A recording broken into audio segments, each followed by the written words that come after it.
everyone, welcome back to my channel. In today's video, in the first half of the video, I will be sharing this gorgeous magazine box kit with you all. In the second half, we will be making a card inspired by a card featured in this magazine, and I also will have a lovely surprise for you at the very end, so please make sure you stay tuned to the end of this video. So the newest magazine box kit is by Joan Next Door, and this one is gorgeous, guys. It's such a lovely Christmassy themed one. You will see what all is included in here. It's just mind-blowing. It's so stunning. So as always, the box is included, that all the goodies came in.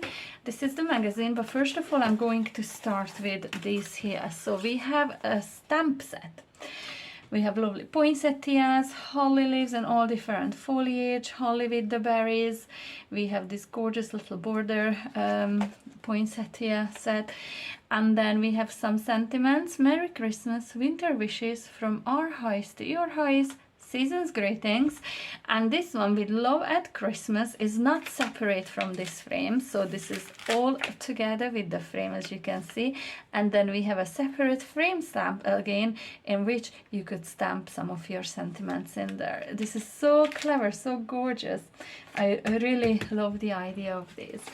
So we have a die set, again including some poinsettia dies, some well, it's upside down. Okay, so we have a holly leaves, we have this berry foliage and another little holly, separate holly leaves. We have the poinsettia dies, we have these little stamen dies, and I love that these are all together just like so, because they are tiny. I do tend to lose tiny dies, so I absolutely love that these come in a one set. I think that's a very clever idea.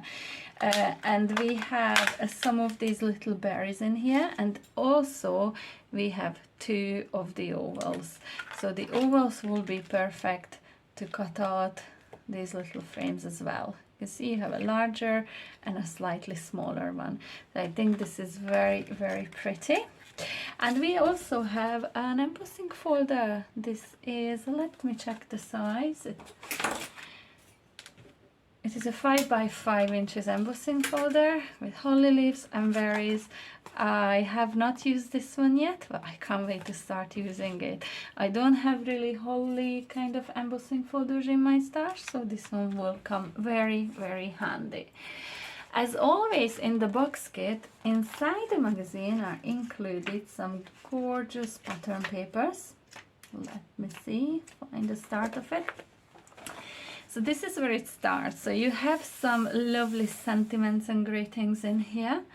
And then you can see the color theme already coming through from here. It's all these lovely brownish, bluish and snowflakey theme right through. I think this is perfect. The card inspirations inside the magazine are mind-blowing. There are some lovely cards in there to inspire you, to get you started off, to make some gorgeous Christmas cards. But I think that the color theme is so perfect for masculine cards as well.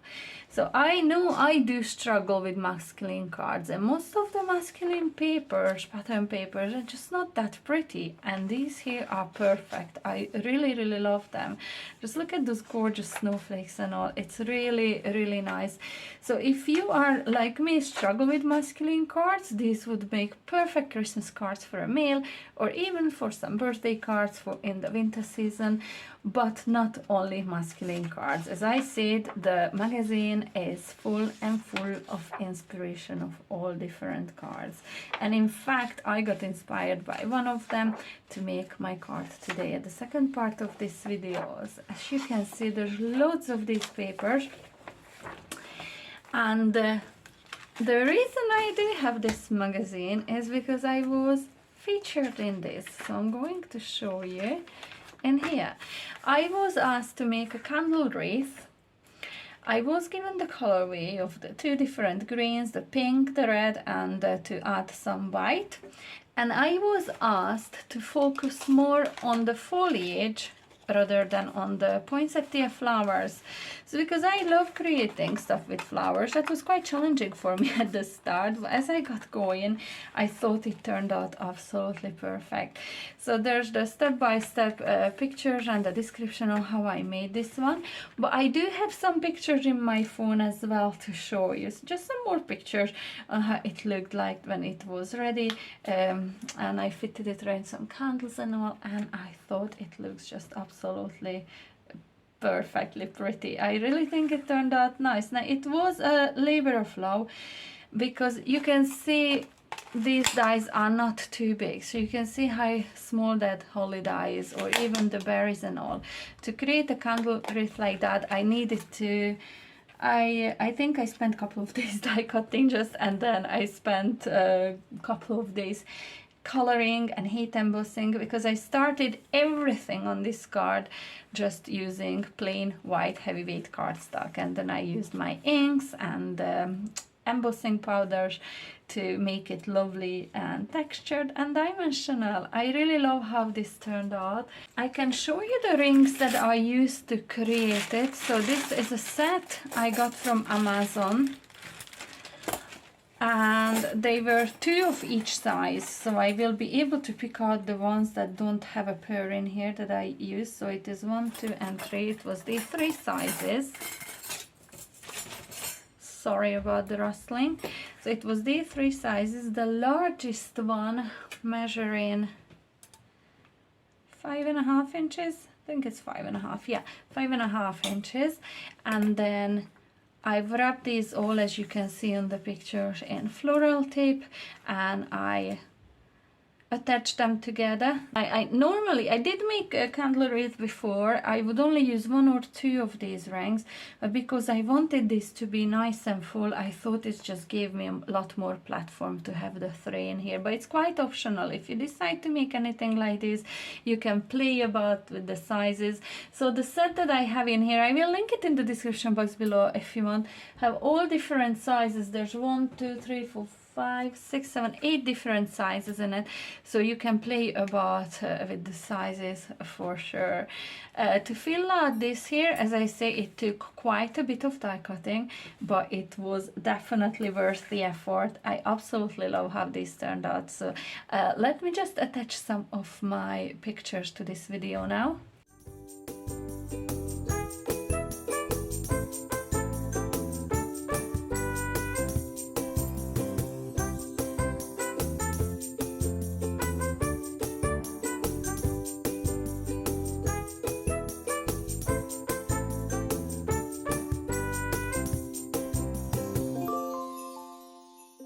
The card in the magazine that I was inspired by to create my own was this one on the front page, and it is such a beautiful one, and it was created by Maggie. Maggie is a fellow Card Maker of the Year winner, and she's done such a good job with this card. All the cards are lovely, but that one definitely is very eye-catching.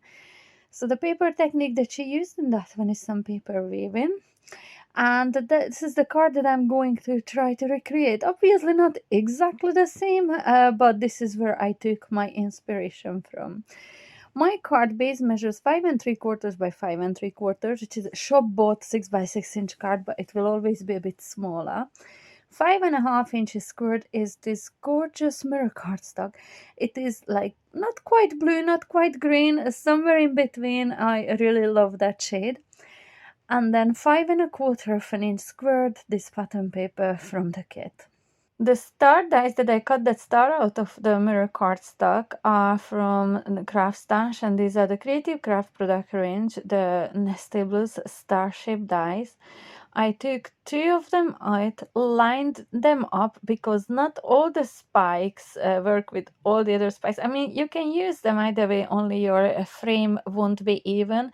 So it is just worth taking your time to line them up properly to make sure that you've got that even border, if that's what you prefer. And I just used the middle of my mat to cut this out of, because you'll not see that anyway. So now I'm going to adhere these on top of each other and adhere them to the card base then.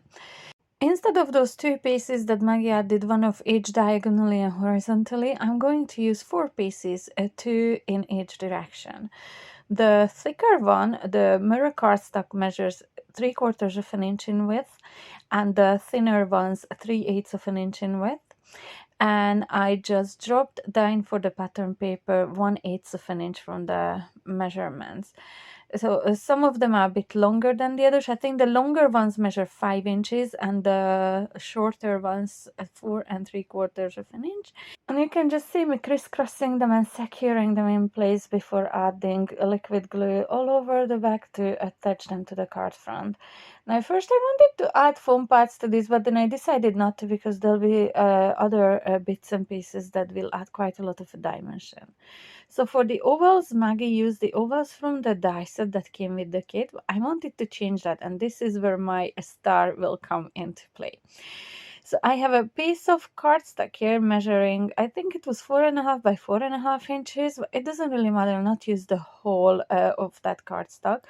Added a strip of double-sided tape alongside the top and the left-hand side there. I removed the backing from the top. Now I'm going to attach my paper strips. I cut out a bunch of paper strips measuring 3/8 of an inch in width, all different patterns from the paper kit, and I'm just going to attach them to that to the top of my cardstock in there, where I removed the backing from my double-sided tape, and I'm just making sure that they are not overlapping each other, but they are sitting nicely next to each other, and I'm using all the different patterns to create a lovely design in there. It is really down to you how many different patterns you want to use for this. I think I have quite a lot, about 5 or 6 different patterns in there, and I'm just using them, alternating them, and I'm every now and again I check against my star that I have enough area covered for the star.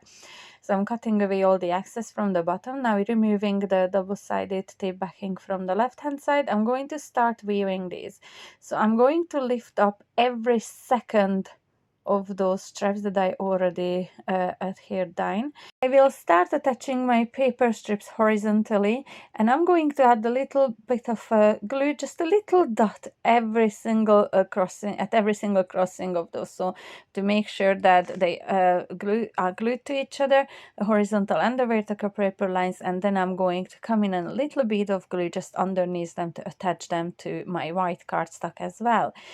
With my second stripe, I'm going to lift up all the paper strips that weren't lifted up with the first one in there. I really hope I'm making sense. It's just easy paper weaving. It really is just alternating those strips, going over and under, and again securing every single piece with a little dot of glue, and then a little bit of glue running underneath to make sure it is all attached to that white piece of cardstock as well. Now I'm just going to repeat exactly these same steps until I have enough area covered, so I have enough for my star frame to go on. I really hope this is making sense. I will do the rest of camera because this is quite repetitive, but just make sure that you attach every single one of those lines onto the white cardstock as well. So now I have enough area covered for my star in there. I'm going to cut away all the excess, and I'm going to take the larger of the dies that I used to create that frame, and I'm going to cut this out running through my die cutting machine off camera. And now all I have to do is add the frame on top of that, and it will give it a lovely finished look.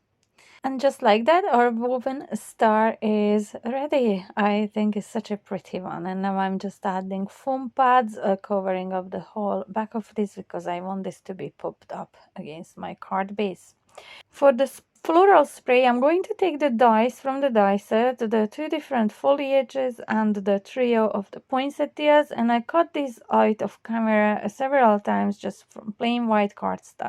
Now, to add some color to my embellishments, I am pretty sure that Maggie used alcohol markers. However, I wanted to use something that is brand new in my stash, and I'm in love with these. I have to say I'm in love. The Distress Spritz ink bottles. These are amazing, just so super shiny. So I'm coming in with a barn door, and I'm going to dry this. Now I already have the ones that I am going to use today ready. I just wanted to show you my process of making them. So this was the barn door. Once they are dry, I use a spice marmalade, and then I come back with barn door. I'm only using heat tool in here now so I can show you how I made them. With the first ones that I will be using on my card, I just did let them air dry between each layer. These are so shiny. I will show you a close-up in here of the one of the flower petals that I have created. Just look at that there. That speckled look and that pearlescent shine. Oh my goodness, it's just beautiful.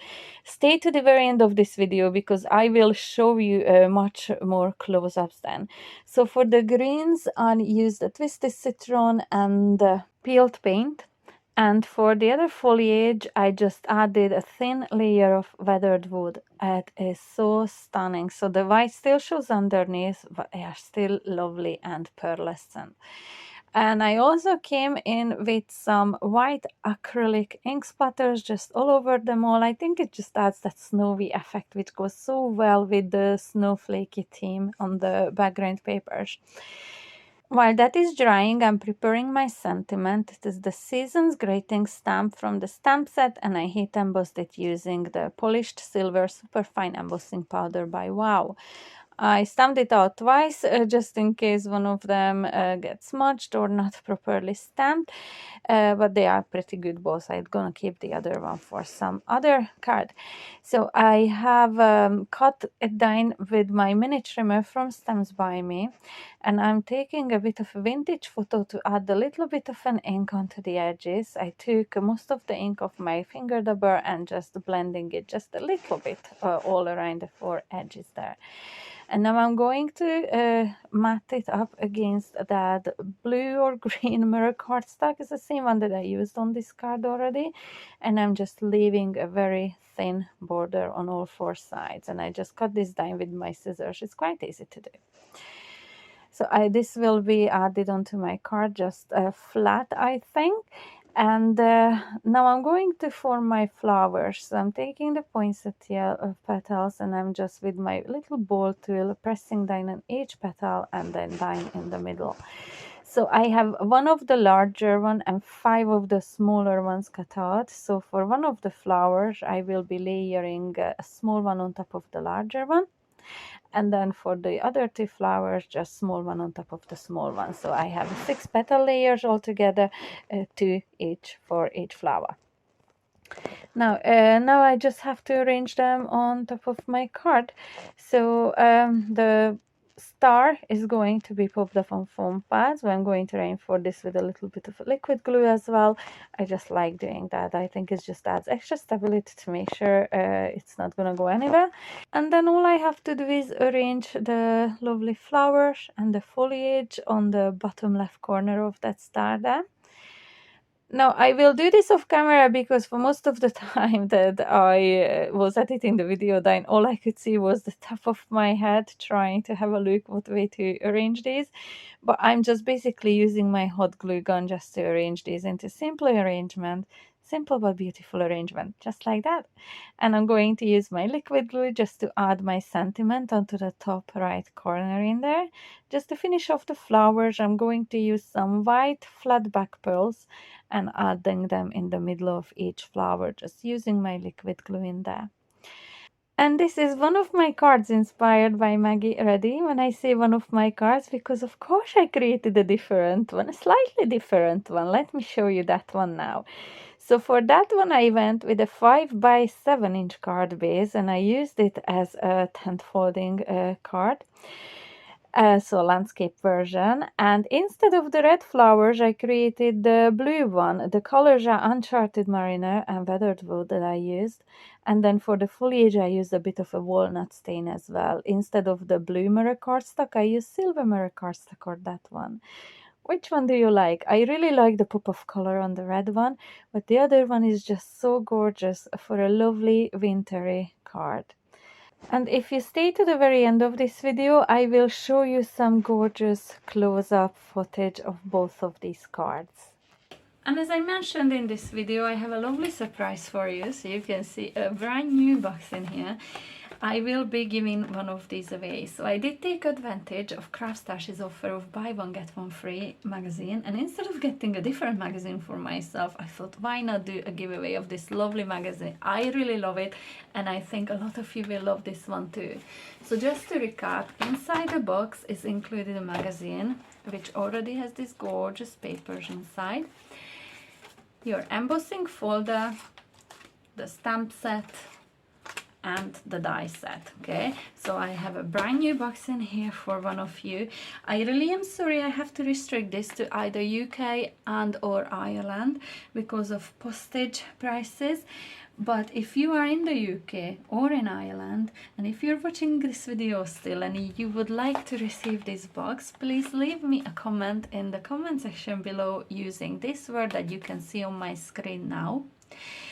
And if you've left a comment with that word, make sure you are a subscriber to my channel.